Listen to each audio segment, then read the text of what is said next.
I'm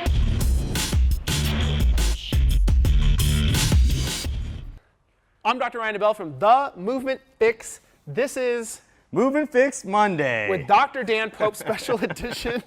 We had to seriously record this like 6 times to get Dan to say it. 6 times. Okay, why are we together? We have been doing some right now? filming. Where are we? We are in Seattle. At CrossFit Industrious, Linwood, Washington, recording what awesome videos for a program we are creating together to help coaches and trainers systematically modify workouts for athletes who have pain so they know what to modify, how to modify it, why to modify, and why it could be creating issues for an athlete with some lifts versus other lifts. So what we wanted to do for you guys is talk about some squatting stuff and talk about why different types of squats can stress the back differently than the knee, and why you would think about choosing one form or variation of squatting versus another. So what's the first one we're going to look at? So we're going to look at the squat today.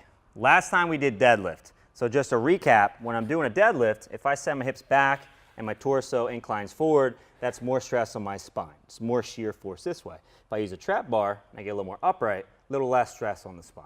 But more stress on the knees. Okay. So next we're going to compare this to a box squat. Yeah, right? and different types of squatting, right? You got it. Okay. So you so want me, let's what do have you want me to do? A box squat with a low bar. Low bar. Okay. Low bar. Okay? It's a nice wide stance. Okay? Really send those hips back and then pause in the bottom. So what you'll see here is that Ryan's got a nearly vertical shin. Okay? This angle is not very much. And what happens is that the deeper we go into the squat, combined with the amount of stress on the quad, increases the amount of stress on the knee. So a box squat, because it's not that deep and because you have a nearly vertical shin, is not as stressful on the knee. Go ahead and stand up here, Ryan.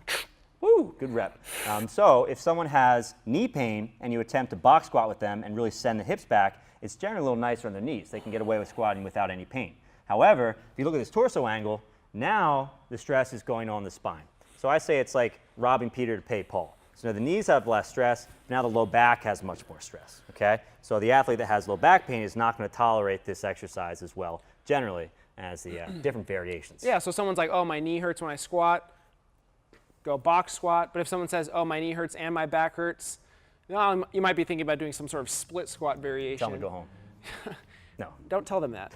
Tell them, let's find a great exercise for you to do that doesn't bother you. Now let's compare that to something like a goblet squat or a front squat, where in the torso is going to be much more vertical, but there's going to be a larger shin angle.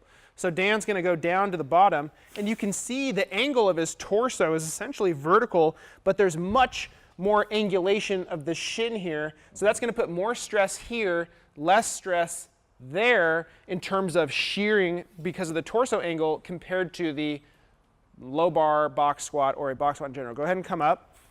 So the implication then would be, let's say someone does not tolerate their back being loaded when they're angled forward, but their knees are very tolerant of the angle of the shin. That's why a front squat may be preferable for that athlete, or an overhead squat might be preferable for that athlete compared to the box squat. So different forms of squatting put you in different positions, and those different positions will load different joints differently.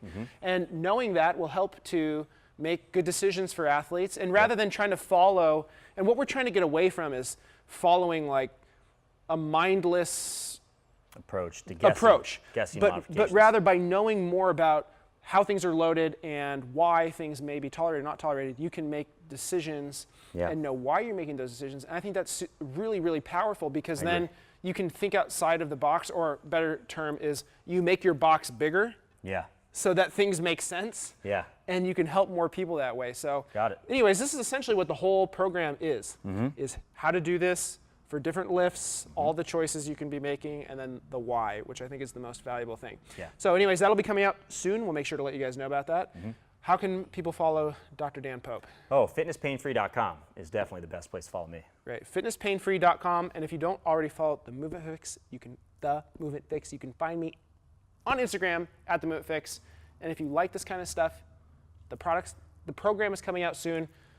You can also check themovementfix.com/workshops to find my upcoming schedule.